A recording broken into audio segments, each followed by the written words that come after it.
This is East Asia Tonight.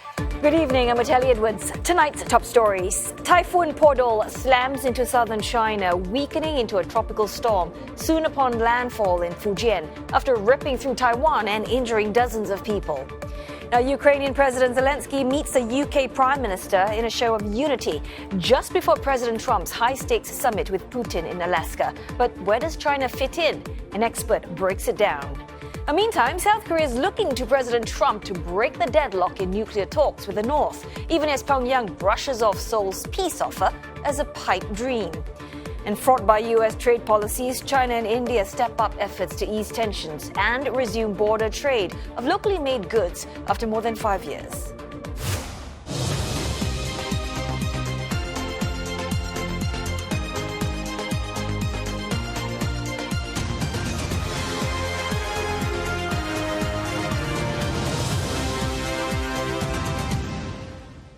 Ahead on East Asia Tonight, negotiations remain deadlocked to realize the first global legally binding treaty on plastics pollution. With just hours left on the clock, can representatives in Geneva overcome their disagreements? Also on the bulletin, we delve into the US-China tariff war, an issue that's dominated the news as of late. But what are the sticking points? We hear from analysts.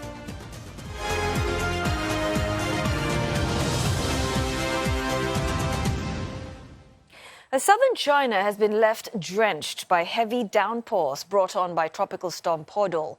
Well, the storm made landfall in Fujian province just past midnight after tearing through Taiwan at typhoon strength that left 143 people injured. Now, the rains from Podul's passage have partially shut down Hong Kong, closing schools, courts and outpatient clinics, as well as disrupting travel. 145 flights were delayed in the morning, while 5 others were cancelled. The financial hub has cancelled its highest typhoon warning after the storm weakened and downgraded the rainstorm alert to the lowest amber level. Nevertheless, Hong Kong still continues to warn its residents to be on the alert for floods. Now, an unexpected byproduct of the typhoon. The national security trial of Hong Kong media tycoon Jimmy Lai was delayed. People holding umbrellas outside the court, but the day's hearing was cancelled due to the black rainstorm warning. Podul, known as Yangliu in China, brought strong winds and heavy rains as it hit the coast of Jiangpu County in Fujian. Well, the storm is projected to weaken as it heads inland, but that region is still reeling from recent floods and landslides. 最近確實係前嗰段時間，上個禮拜吧，上個禮拜定係上個月啊，反正都係一直落雨，落得好大好大好大，包括廣州嗰邊都係落得超級無敵大，好似好多內地好多地方啊都發生洪水啊之類嗰啲咯，其實對大家都唔係好。而家我嚟玩，我而家都唔知我啲計劃完全聽好晒，完全打爛晒。For more on this, CNA's Deborah Wong, she joins us live from Shenzhen. Deborah, how has Podul's passage essentially affected the region? So this typhoon is billed as one of the strongest to land in Guangdong and Fujian province in the past decade. But even so, it has already weakened upon landing in the mainland China after passing through Taiwan. But we're still seeing reports of massive destruction happening all across Fujian province. We are seeing the cities of Xiamen as well as Zhangzhou reporting heavy floods. There's also urban waterlogging, and in Jiangpu County, which is in the city of Zhangzhou in Fujian province. Now, that city is known for its flower farmlands as well as a seedling base. There are massive destructions happening there. 32,000 acres of land were damaged. We're hearing reports of economic losses going up to about $70 million US, and access to highways and sea bridges were also shut. But here, where we are in Guangdong province, there are reports of also heavy rains and flooding in the northern parts of the province as well as the eastern parts. But where we are right now, where I am standing in the Nanshan city of Shenzhen, is just slightly out of the city. You can still see rains are happening, but it's been quite intermittent. It's not as heavy as what we've been seeing in Fujian. So right now, the typhoon warnings have already lifted, but throughout the day, we are still hearing reports of flight cancellations in Shenzhen as well as in Hong Kong airports. But for now, people are going about the day as per normal as the warnings are lifted. So we are relatively safe for now. Well, good to know that the Nanshan area is spared from the worst of it all. But curious to know, are floods in China during the monsoon season actually getting worse? And how are the authorities addressing this problem? Absolutely. You know, the problem is getting worse because of climate change. We've been seeing intense floods happening all across China. There were reports of floods happening in Gansu, and that actually claimed about 10 lives due to flash floods. And also in Beijing last month, we saw about 44 deaths after floods happened in its rural area. And the past typhoon that just came by earlier last month in the southern part of Guangdong, you know, claimed several lives in Guangzhou after a landslide happened in a mountainous area. So what authorities are doing right now, they're allocating millions of dollars to evacuation programs. They're evacuating people from low-lying and mountainous regions. We are hearing them reinforce infrastructure as well as build more emergency shelters and deploy more drones to identify risks. We're seeing a top-down approach happen now because Chinese President Xi Jinping has gone out to call on local provincial governments at all levels to respond efficiently. In fact, on Wednesday, just before the typhoon hit Guangdong, Party Secretary Huang Kunming actually convened an emergency meeting calling on local officials to evacuate people quickly, to also improve their prediction system, as well as to manage emergency shelters well. So we can expect this kind of top-down approach to continue as China continues to brace for more bad weather ahead. Oteli. Right, in the meantime, do stay dry. Thanks so very much, CNA's Deborah Wong Shenzhen with that report. Now, Taiwan is reeling after Podul left a trail of destruction and flooding in its southern region yesterday. Well, it pummeled the island as a more powerful typhoon, recording winds of up to 191 kilometers per hour.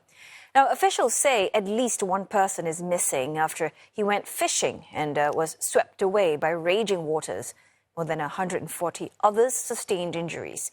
Power has been restored to some 250,000 households, which lost electricity during the storm.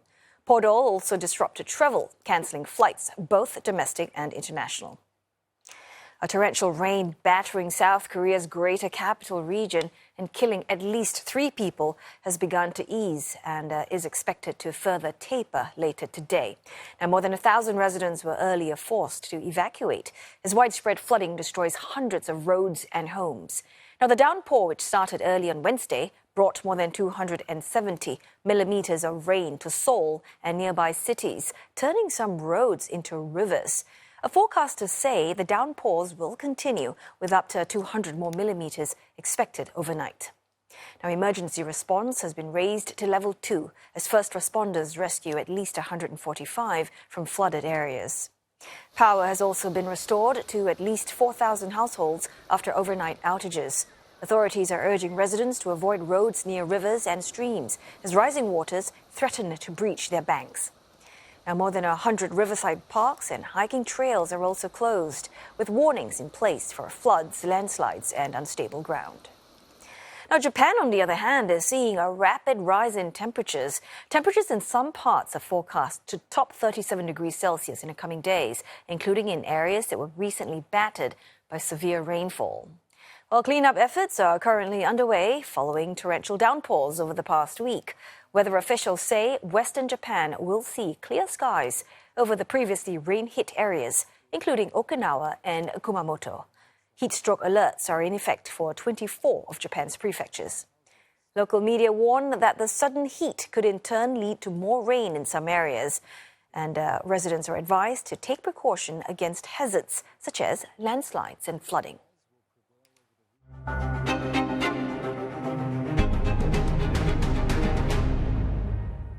Ukrainian President Vladimir Zelensky has met UK Prime Minister Keir Starmer in London in a final push to drive home Europe's demands on ending Russia's war against Ukraine.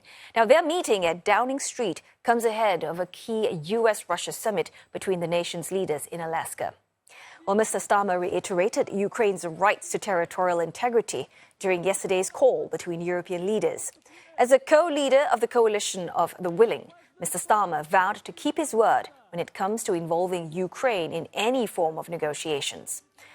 According to the British Prime Minister, there is now a viable chance of achieving a ceasefire. Any talk about borders diplomacy ceasefire has to sit alongside a robust and credible security guarantee to ensure that any peace, if there is peace, is lasting peace, and that Ukraine can defend its territorial integrity as part of any deal. And that's why this group was set up. Well, from Anchorage, Alaska, Tony Waterman looks back at the twists and turns of President Trump's ties with his Russian counterpart, Vladimir Putin.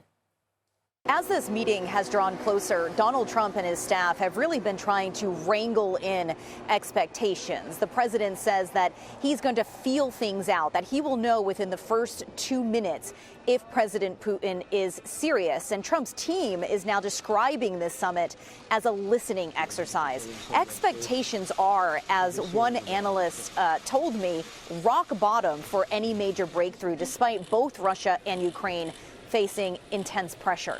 The Russians they're suffering badly. They continue to advance incrementally, but the sanctions are starting to bite. The Ukrainians keep hitting them with their drone attacks and chipping away at their oil refineries and their port facilities. And it's not one big blow, but it's a lot of bleeding from small cuts.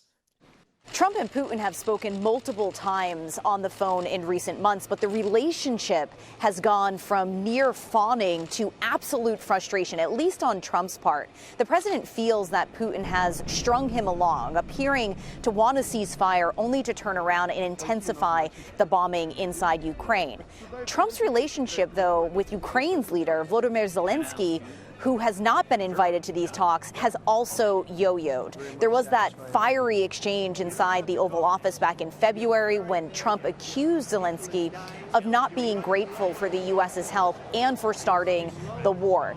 These relationship dynamics, experts say, could play on Trump's mind during this closed-door meeting. His enmity for Zelensky personally and his distaste for Ukraine inclines him, yes, not to stand up or fight as hard for them as he ought to. And again, he uses that language. Who has the cards? Who's the big guy?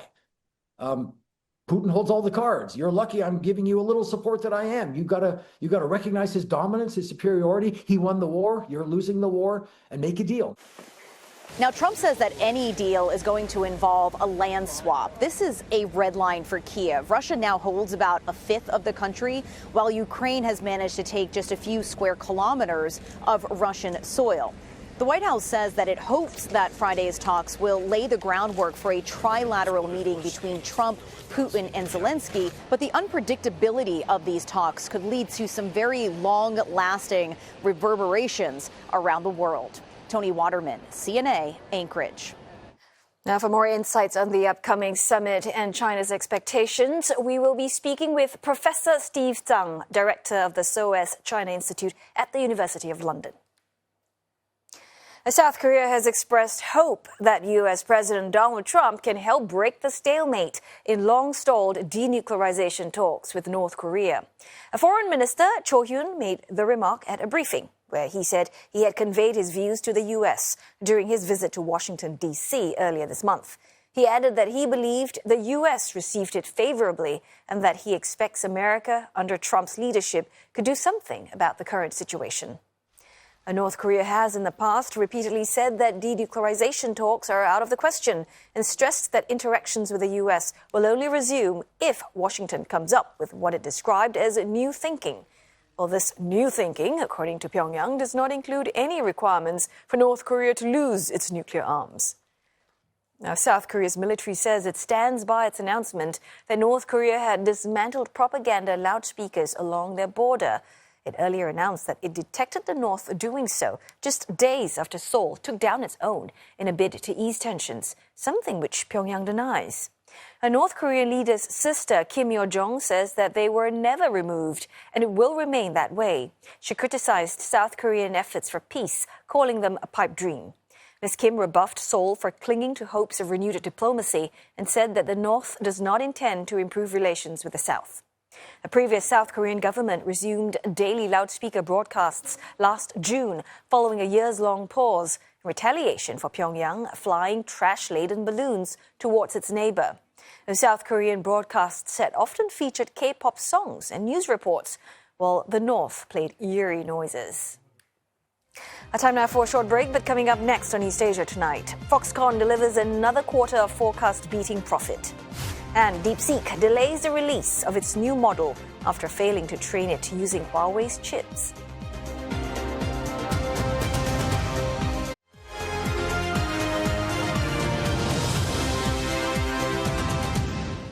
Hello again. You're watching East Asia Tonight, and it is now time for business news with Roland Lim. So, Roland, common interests bringing two Asian rivals closer. Who would that be? Right. India, China began restoring ties late last year, but has since renewed engagement. And it comes at a time when New Delhi's ties with Washington are fraying. China and India reportedly in talks to resume cross-border trade of locally made goods. The latest move in the easing of tensions. Border trade between the two neighbors has been halted since 2020 as trading points were shut down during the COVID-19 pandemic. Now, shortly after, ties between Beijing and New Delhi soured, following a series of skirmishes that left at least 24 soldiers dead from both sides. Before they were shut, trade was conducted at just 3 trading posts along the disputed 3,500-kilometer border with a value of just over $3 million in 2018. That's according to the most recent data available. Tensions between the two have eased in recent weeks as both have been targeted by President Trump's trade policies. Just this week, Indian carriers were reportedly told to resume direct flights to China as early as next month. And Beijing has relaxed export curbs on a key fertilizer ingredient. Indian Prime Minister Narendra Modi is set to meet Chinese President Xi Jinping on the sidelines of the Shanghai Cooperation Organization Summit later this month in Tianjin. Now, DeepSeek has reportedly delayed the release of its new model after failing to train it with Huawei chips. Experts say this highlights the limits of Beijing's attempt to replace U.S. technology as it pushes back on NVIDIA H20 chip sales, discouraging local firms from buying the less advanced semiconductors. According to the Financial Times, DeepSeek was encouraged by authorities to use Huawei's Ascend processor after its R1 model released earlier this year. However, technical issues persisted during the training process, leading to the new model's delay. The firm is now using both Huawei and NVIDIA chips in the development process. China has been ramping up pressure on firms to support local chip makers. Beijing earlier this week demanded that Chinese tech firms justify their orders for NVIDIA's H20 chips. However, industry experts say Chinese chips are not good enough to replace American chips just yet. They cite stability issues, slower inter-chip connectivity, as well as an inferior software as compared to NVIDIA's products. Now, Tencent has reassured investors it has a sufficient supply of chips on hand for AI training, enough to tap into the emerging technology to improve its core businesses. And that comes amid reports of Beijing's push to limit the use of NVIDIA and AMD chips over security concerns. Tencent President Martin Lau says they are using their own stockpile of semiconductors to update their existing AI models. He adds they have also the option of improving efficiency so they can use the same number of chips even if they put more workload on it. NVIDIA's biggest server maker and Apple's top iPhone assembler, Foxconn, reporting higher than expected second quarter profits on the back of an artificial intelligence boom.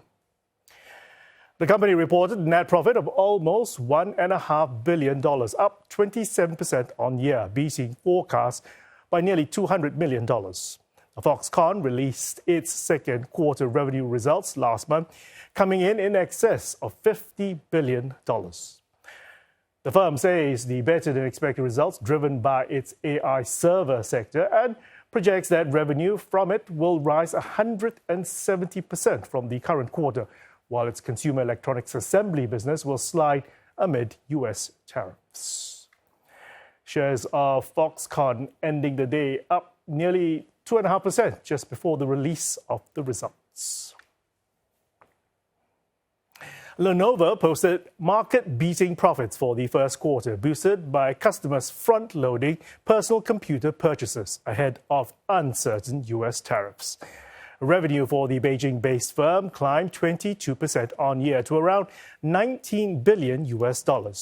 Net income for the March to June period soaring above 100%, surpassing analysts' expectations by a wide margin. The performance is thanks to the growth in the PC shipments at 15%, outperforming competitors HP and Dell. The world's top PC maker also getting a boost from the AI trend, with a growth in sales of its so-called AI personal computers. Now, they're equipped with hardware capable of running more AI-intensive tasks. Lenovo's CEO says the tariff pause between the US and China is a positive sign for the company's growth outlook. Chinese developer Road King Infrastructure is suspending payments of all of its offshore debt obligations and would explore a restructuring of its offshore debt. The statement came after the developer failed to make interest payments on a $434.7 million bond within a 30-day grace period, which expired on Tuesday. And that made it the first Hong Kong developer to default on a bond since the Chinese property crisis that started in 2021.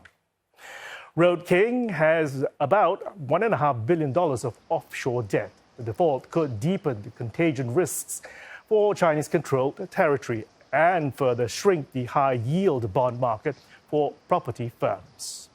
Now, China's years-long property crisis continues to roil developers. Earlier this week, state-backed China South City Holdings was ordered to liquidate by a Hong Kong court. And China Evergrande Group, once the country's biggest developer by sales, would have its Hong Kong stock delisted. Now, Chinese companies are eyeing new markets to set up operations in a bid to shield themselves from hefty U.S. import tariffs. Indonesia is one such hotspot, seeing a surge in Chinese investments. Now, executives from Subang Smart Politan in Indonesia's West Java province say they are seeing a tsunami of Chinese companies entering the nation. Indonesian goods face a 19% tariff by the U.S. That's a rate comparable to Malaysia, the Philippines, and Thailand.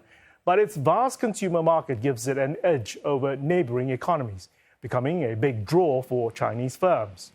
Now, Indonesian President Prabowo Subianto has also been championing Chinese ties. Experts say challenges persist across Indonesia, including regulatory hurdles and bureaucratic red tape. But Chinese companies are taking the longer view. Now, companies ranging from toy makers and textile firms to EV makers are scouring for facilities, particularly in West Java, the country's most populous province.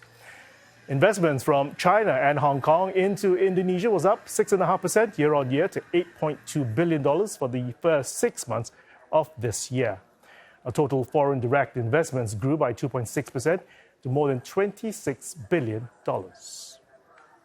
Tahun lalu terjadi lonjakan peningkatan penyerapan lahan yang cukup besar, terutama dari perusahaan-perusahaan EV. Ya, jadi kalau kita lihat di sektor lainnya pun perusahaan-perusahaan Cina juga sudah mulai masuk di sektor manufacturing, kemudian building materials gitu ya. Mereka sudah mulai masuk gitu ya. Jadi dengan adanya trade war ini sebenarnya ini menjadikan satu indikasi bahwa kemungkinan besar beberapa perusahaan-perusahaan Cina yang lainnya pun akan menyusul. Gitu ya, karena memang mereka melihat bahwa sudah ada beberapa perusahaan yang sudah masuk lebih dulu begitu. And you're up to speed with the business news. Oteli. Thanks so very much, Roland.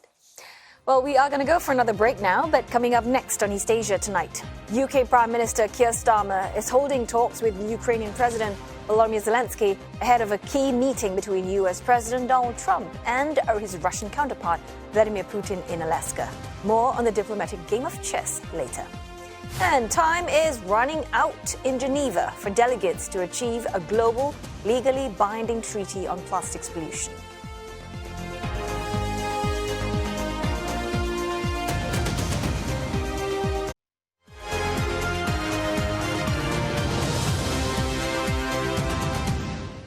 This is East Asia Tonight, and here are the headlines we're following. Typhoon Podul weakens after making landfall in eastern China. Hong Kong warns of flooding but has cancelled its highest typhoon warning. Pyongyang says it does not intend to improve relations with Seoul, rejecting South Korean reports that North Korea had dismantled propaganda loudspeakers along their border. And Vladimir Putin warned by Donald Trump that serious consequences will follow if he doesn't agree to a ceasefire in Ukraine. But if Friday's summit goes well, Trump proposes round 2 of talks, this time with Volodymyr Zelensky included. The Ukrainian president, though, visiting allies first. Zelensky in London meeting British Prime Minister Keir Starmer.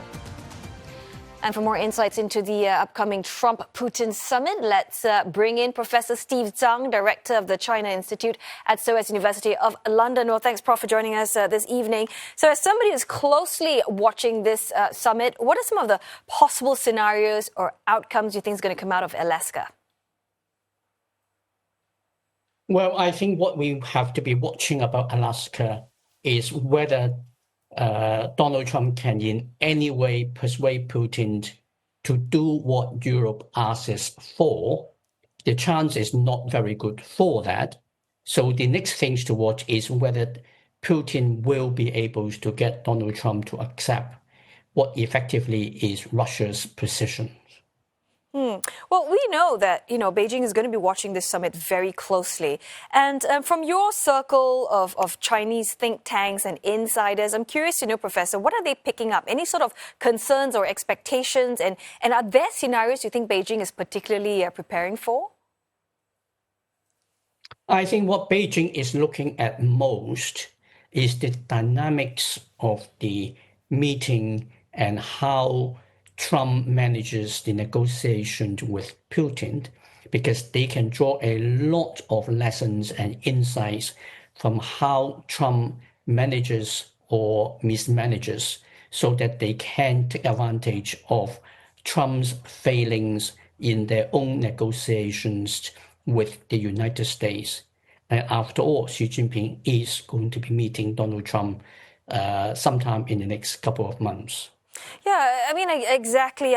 Banking on the fact that, Trump has this ad hoc style of approach towards diplomacy. It's very off the cuff. Whereas China, they tend to like to plan for things. Everything is sort of tightly planned and structured. So do you think actually that helps countries like China? Oh, it certainly helps countries like China. I think where we have to be, and the Chinese are very much themselves aware, is that Xi Jinping is not quite as skillful a negotiator as Putin is. So they would be even more focused on how Donald Trump can be persuaded, and therefore prepare Xi Jinping to take advantage of that. And also curiously, there have been reports that, Trump is meeting Putin one-on-one. Maybe there are few advisors, maybe there are no other advisors in that room. So how do we read into that, and how should we interpret that?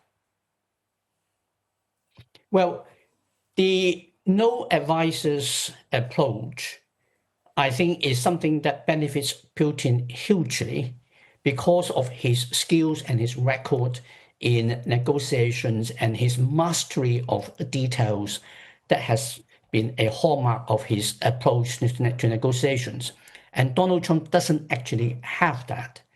So if Donald Trump does not have any of his experts, advisors present, giving him hints, then it's more likely that Putin will be able to dominate the meeting and lead Trump to a direction that Putin wants. Right. And so, as we've mentioned, we talked about this actually just before the bulletin sort of started, that probably a ceasefire deal isn't exactly high, the fact that it's going to happen during this summit. But the very fact that Trump and Putin, they're entertaining talks about de-escalation, how do you think that's going to, I suppose, impact Beijing's calculations around some of the regional flashpoints? Oh, I don't think Beijing is too worried about it. I think Beijing does have huge confidence in the ability of Putin to dominate the meeting. and therefore they are not at the moment seeing a serious prospect that the Americans will be able to dominate the meeting and the European conditions for a ceasefire would be met. I think they are expecting Putin to get away with it. And okay, but let's just say, right, Professor, that Russia starts depending less on China, for instance, even for a short period of time. Do you think that's going to weaken Beijing's influence or shake up because of what's been labeled as this no-limits partnership with Russia? Not in the short to medium terms, because I think the Chinese are pretty realistic about it, and they know Putin's ambitions, which is that Putin wants to be able to dominate the whole of Ukraine and potentially go beyond that. And the tension between Europe and Russia will continue whatever happens in Alaska. And therefore, the prospect is that Russia will continue to have to rely on China's support in the next couple of years moving forward, even if a deal of some sort could be reached in Alaska. And Steve Chung, we're just going back to what we talked about, possible Trump and Xi meet up later this year, perhaps in October. We don't know yet. But let's say if that happens, how do you think this summit in Alaska, whatever comes out of it, how is it going to shape this next big meeting between Xi and Trump? Well, the Chinese do know that their most powerful weapons in the negotiations with the United States is Xi Jinping, because of the way how Donald Trump sees Xi Jinping as a good partner, almost a friend.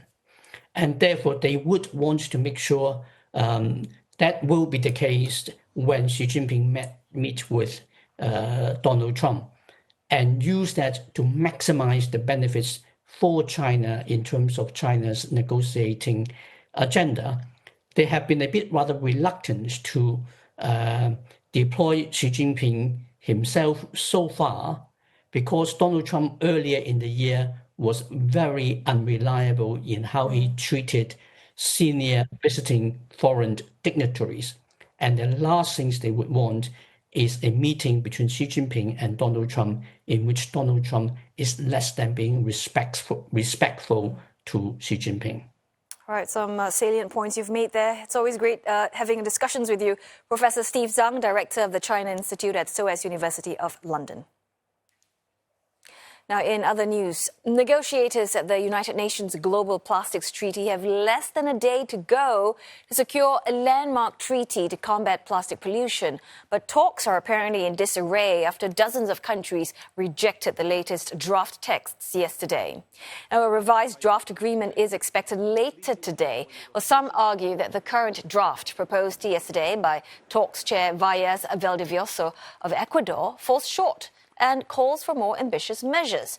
Well, they call for the treaty to include limits on plastic production, as well as improvements for cleanup and recycling efforts. Well, the last 5 rounds of talks have failed to reach a deal as the tide of plastic rubbish and pollution continues to grow. More than 400 million tons of plastic are produced globally each year, but only 9% are recycled. For more on this, we are joined now by Will Denslow in Brussels. So, Will, the negotiations seem to be facing this deadlock. Countries are failing to agree on solutions to tackle the plastic pollution issue. Walk us through some of the current sticking points that's slowing down talks. Well, there really is consensus that action is needed. But what that action will be, well, that is a huge source of tension and division. We can really see things largely broken down into 2 camps, 2 different opinions on how to proceed, which is why we're currently seeing this deadlock.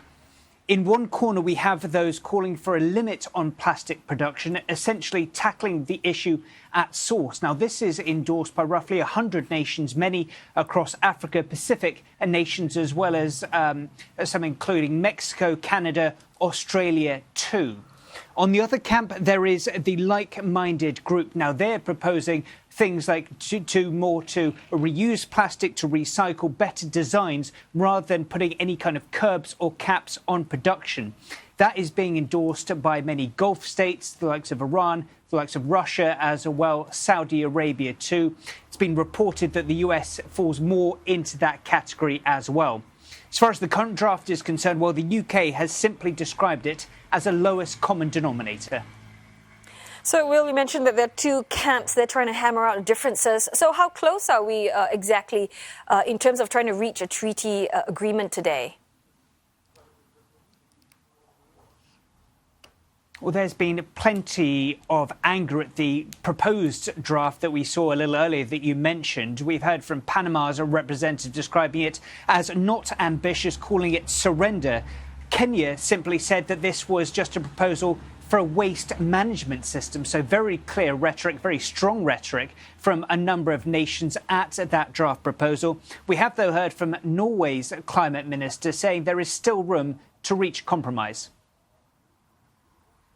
We are willing to be flexible, and I think all parties need to be willing to be flexible if we are going to get a treaty in these next hours. And that means, of course, that we are willing to discuss all Articles 3, 6, 11, for example, to be able to create a package that can be good enough for everyone.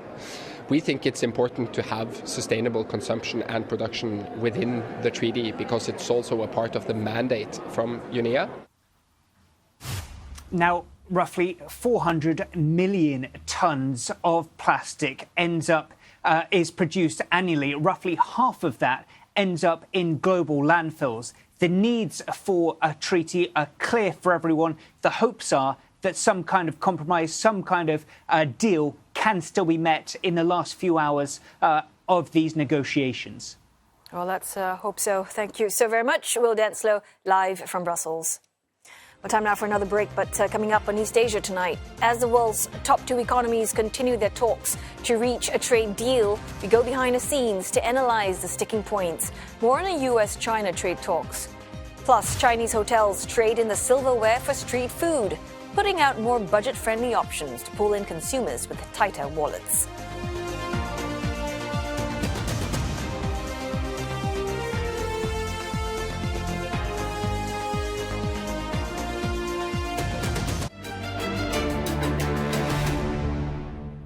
A US-China tariff truce has just been extended with no deal yet, despite months of talks. Now, analysts say China seems less willing to make concessions compared to other major economies that have agreed to US terms. CNA's Insight finds out why and whether China can come out on top in the tariff war.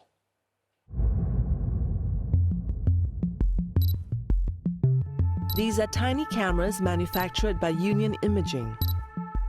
They may be small, but they hold very big possibilities. 除了我们的手机摄像头的这一个小部分外，那么我们还覆盖了很多的领域，像我们常见的像扫地机的领域，还有像我们的像无人机的领域，就是物流的这种无人机的领域，还有像物流车的领域啊，以及说机器视觉的、工业视觉的、机器人的、具身机器人的领域。Founded in 2014. Union Imaging has been pushing the boundaries of imaging technology. 这款的话是我们的一个直播产品，因为现在的话整个直播的发展非常快，而我们的产品的话，它可以接入多个直播平台。然后这里边的话，像无人机类的产品，会议类的产品，还有这种星空望远镜的产品。But at one time, China would have had to import such electronics. When the East Asian nation joined the WTO in 2001, it was a net importer of technological goods. It quickly began to produce and export low-tech products. For advanced components like chips and complex electronics, China had to rely on others, including the US. Until recently, when it finally became a net exporter. This is really a journey of 1,000 miles. In the past 25 years, China's R&D spending has increased by more than 20-fold. We're talking about it from the government perspective. reaching the high-tech status is very necessary because they believe this is the only way China can do to fend off the threat from the US. In 2007, China spent $136 billion on research and development. This was less than a third of what the US was spending. But by 2023, that figure grew 6 times to $781 billion. That puts China closely behind the US, which spent $823 billion that same year. As a result, China's import dependency of tech for sectors like aerospace, advanced electronics, robotics, and others have drastically reduced. The China-US relationship is basically beyond salvation, regardless of what's going on in the short term. So the government is very keen to invest way more in the emerging industries, in the strategic sectors, at the price of short-term growth slowdown. And what could have cemented this idea of self-reliance among the Chinese leadership can be traced to Trump's first term as president.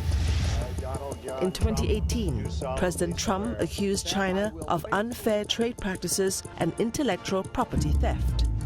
He slapped tariffs on a range of Chinese goods like solar panels, steel, and washing machines.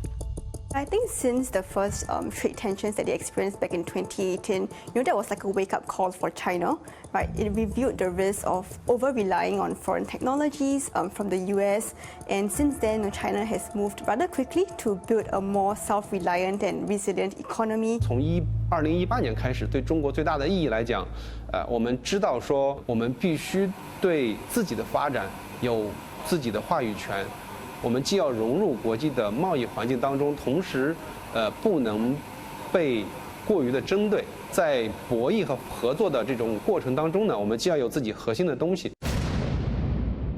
China initially responded to the 2018 tariffs with tit-for-tat measures, but it would eventually sign a deal with the US. The first trade war really caught Chinese government off guard, so they were very reactive and receptive of a lot of the requests that the US side proposed. China basically accepted most of the requirement from the US. Signed in 2020, the Phase 1 deal was aimed at resolving trade tensions. It required China to increase purchases of US goods by $200 billion over a 2-year period. Though by the end of 2021, China purchased only about 60% of the agreed amount due to the COVID-19 pandemic. Now, 5 years on, the US is finding a different China across the negotiating table. So the second trade war is a turning point, actually, on China's stance against the US. So we can safely say that now the intention for decoupling is mutual. Previously, it's more of the US leading this trade war, trying to force China to agree to buy more, to invest more in the US. China has really moved to diversify its trade expansion, right? And one of the things that China has done is really to build self-reliance and a resilient economy, especially in areas like semiconductors, energy, and artificial intelligence. Who's more likely to survive a protracted trade war? For some answers, catch the full Insight episode tonight on CNA, our website or YouTube page. Now, on the ground, China's slowing economy has long prompted consumers to tighten their belts. Businesses, in response, often have to come up with fresh ideas to appeal to customers. One hotel even set up street stalls in a bid to entice the public. Each evening in Beijing, the Beiyuan Grand Hotel sets up shop on the sidewalk. Staff who once served conference rooms and wedding banquets now dish out gourmet street food. The star of the menu? Crispy roast pigeon. 38 yuan, or some $5 a bird, nearly a third cheaper than the restaurant inside the building. Word spread fast. Some residents now come daily for their fix. 他们这个比较出名，我就听街坊说了，我就来了。来了看了还挺火啊，我就每天差不多都来，只有一天没来。哎，我觉得他们这个方法挺好的，对我们居民照顾挺方便的。For Beijing, it's about survival. Like many hotels in China, it's been hit hard by falling consumer demand, tighter corporate budgets, and fewer official banquets. Staff have turned to social media, live streaming the evening rush to bring in more customers. And it's working. Daily pigeon sales have jumped from 80 to 130 since the stall opened in late July. At least 15 high-end hotels across the country have launched similar outdoor stalls in recent weeks. Economists say the trend highlights deeper concerns in China's economy. I think consumer prices or CPI is a very good data point, because the price never lies. If consumer prices they are going deeper down, then it is a sign that more policies are needed and more, let's say, fiscal stimulus will be needed. Yeah, so that's true. From five-star hotels to street-side hustle, such strategy is a sign of the times. Creative, necessary, and maybe here to stay. Wake up, play with pandas. Well, that has been the daily routine for Hong Kong's panda daddy over the past 1 year. Matt Leung takes care of Hong Kong's first giant panda cubs, Jia Jia and De De, who turn 1 tomorrow. Well, the twins' mother, Ying Ying, made history in 2024 as the world's oldest first-time panda mom at 19. Well, that is actually 57 in human years. While feeding, weighing, and caring for the cubs has earned Leung his Panda Daddy nickname. I've been taking care of the pandas here for over 15 years. So right now we're looking at the cubs behind me. They're very active this morning. So normally in the morning time we come in and for the cubs we feed them formula milk and we get their body weight and then we'll just let them out and have their time to explore their habitat.